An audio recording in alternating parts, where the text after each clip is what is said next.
especially like over the last, over the last 3 years since I was diagnosed, people will always say to me, can I bring you anything? Can I do anything for you? Is there anything I can do? And of course there are small little things, but running a marathon was never on the list of things I thought somebody would do for me. And when I think about it, it is overwhelming sometimes to think people ran a marathon, all starting with the idea of doing it for me, with me.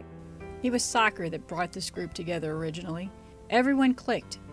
Everyone was part of a special circle of friends.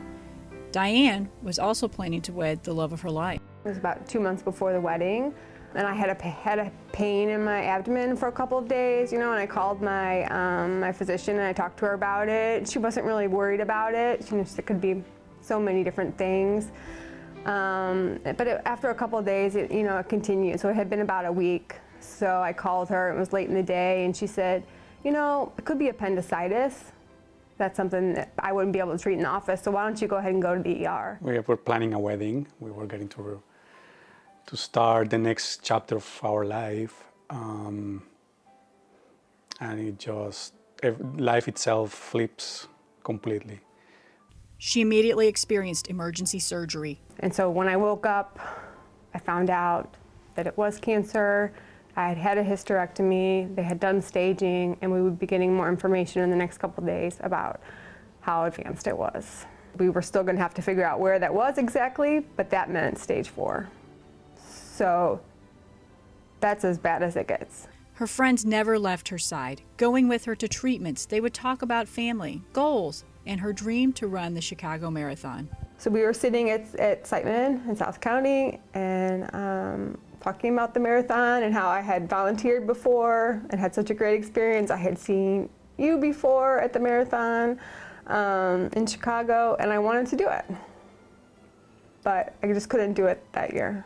Diane's friends were not going to let cancer keep her from her dream. They all agreed to run the marathon the next year. They were asked if they wanted to run a marathon with me next year in Chicago. Would I have run a marathon for anybody? I don't know. I'd like to say that I would have, but I don't know. That's a huge ask.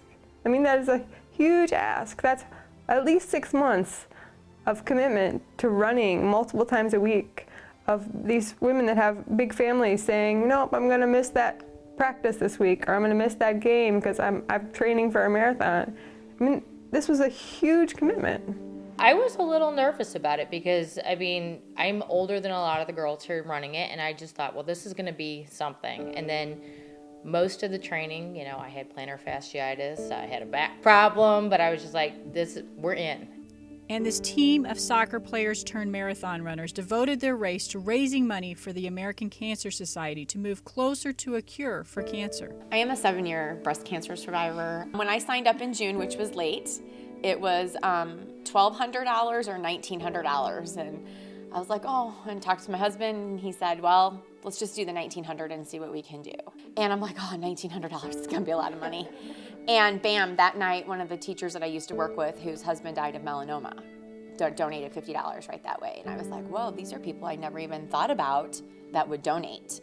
And I thought that was gonna be the hard part, was raising the money. But it was the 19, 20-mile runs that were harder than I thought they would be. Charlotte and I held a lemonade stand on the corner of Hearst Street in Kirkwood. We had our kids bake, and they made popcorn and they made lemonade. And the kids, they were out there all day, and they raised over $1,000. People would come up, people we didn't know, they would stop on the side of the street, and they would start telling their story. And it was really interesting and touching to see how positive a lemonade stand can be for other people.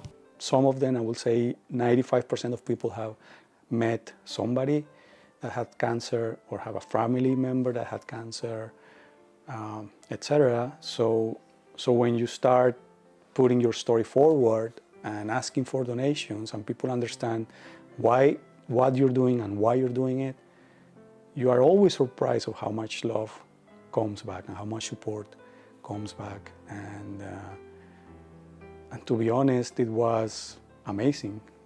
We ended up raising $22,000 as a team, which is incredible.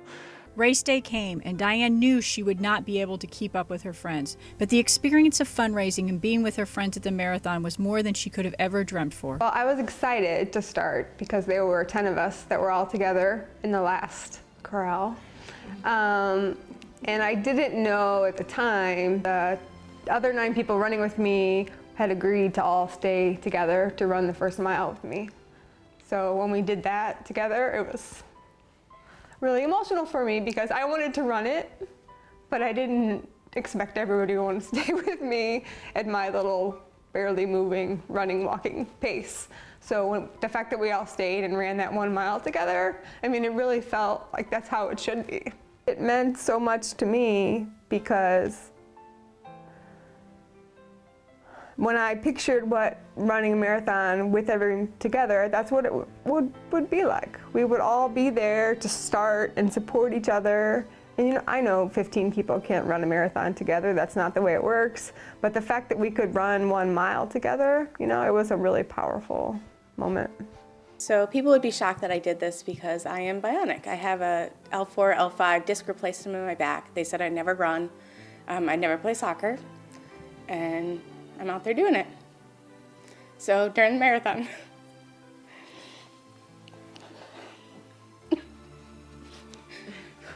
at mile 14, I twisted my knee, and what kept me going is Di. If somebody asks me, yes, the marathon gave Diane strength to continue with all that, of course. She's the real hero of the story here, but having this support and having all these people helping her and supporting her and being there for her has a physical effect on her well-being and on her mood and on her health. So yeah, I think it really helps. I mean, I didn't have any doubts about the way my friends feel about me. I mean, I could tell you that before all of this. I know how much they love me, but I mean, I feel it now.